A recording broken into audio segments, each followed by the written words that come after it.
விட்டால் அதில் ஓடி திரியும் கண்டங்கள் எத்தனை எத்தனையோ.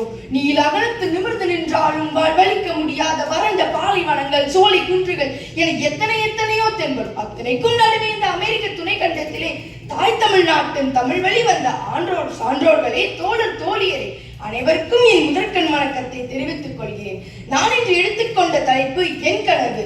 யாதும் ஊரே யாவரும் கேளீர் என்று முழங்கிய தமிழ் மரபின் மைந்தர்களே, நம் கனவு ஏன் இந்தியாவிலோ அல்ல அமெரிக்காவிலோ சுருக்கப்பட வேண்டும்? ஏன் இந்த தலைப்பு? அவையோருக்கு என்ன ஆச்சரியம்? கனவு என்றால் உறக்கத்தில் வருவதன்று, நம்மை உறங்க விடாமல் செய்வதே கனவு என்றார் கனவு நாயகர் அப்துல் கலாம் ஐயா அவர்கள். ஆம், அப்படிப்பட்ட எனது கனவு என்ன தெரியுமா? என் கனவு இந்த அனைத்து வையகத்துக்குமான கனவு. வறுமையில்லா வையகம் படைப்பதே என் கனவு. நாம் வாழுகின்ற நாட்டினிலே பலர் வயிறு ஒழுக்க விழா பிடிக்க அஜீரணமாகும் படித்தமிழ் உணவை திணித்துக் கொண்டிருக்கையிலே இந்த உலகில் எத்தனை நாடுகளில் தீராத மாறாத பஞ்சம் தோன்றி மனித சமுதாயம் அழித்துக் கொண்டிருப்பதை நீங்கள் அறிவீர்களா?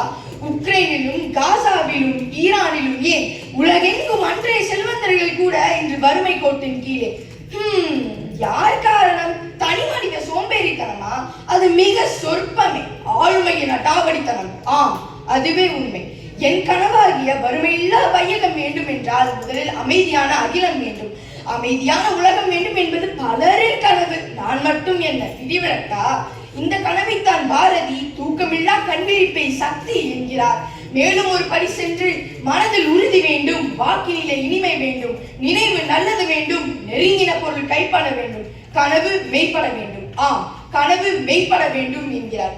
என் கனவாகிய நம் கனவாகிய வறுமையில்லா வாழ்வும் அமைதியான அகிலமும் புவியில் விரைவில் மேம்பட வேண்டும். அடிமைப்பட்ட தேசத்தில் வறுமையின் பிடியில் வாழ்ந்தேன் பாரதி. ஆடுவோமே பாடுவோமே ஆனந்த சுதந்திரம் அடைந்து விட்டோம் என்று கண்ட கனவு பலித்த போது ஏன் நம் கனவும் பலிக்காது? அணு ஆயுதங்கள் நிறைந்த பாதுகாப்பு மட்டுமில்லை வல்லரசு. மீண்டும் கூறுவேன், அணு ஆயுதங்கள் நிறைந்த பாதுகாப்பு மட்டுமில்லை வல்லரசு. வள்ளுவரின் வாக்கின்படி இயற்றலும் ஈர்த்தலும் காத்தலும் காத்த வகுத்தலும் ஆகிய பெருமைகளை பெற்ற அரசாங்கம் மட்டுமே அமைதியான அரவணைக்கின்ற வறுமையில்லா வாழ்வையும் வையகத்தையும் உருவாக்க முடியும். அதை நோக்கிய கனவுதான் என் கனவு.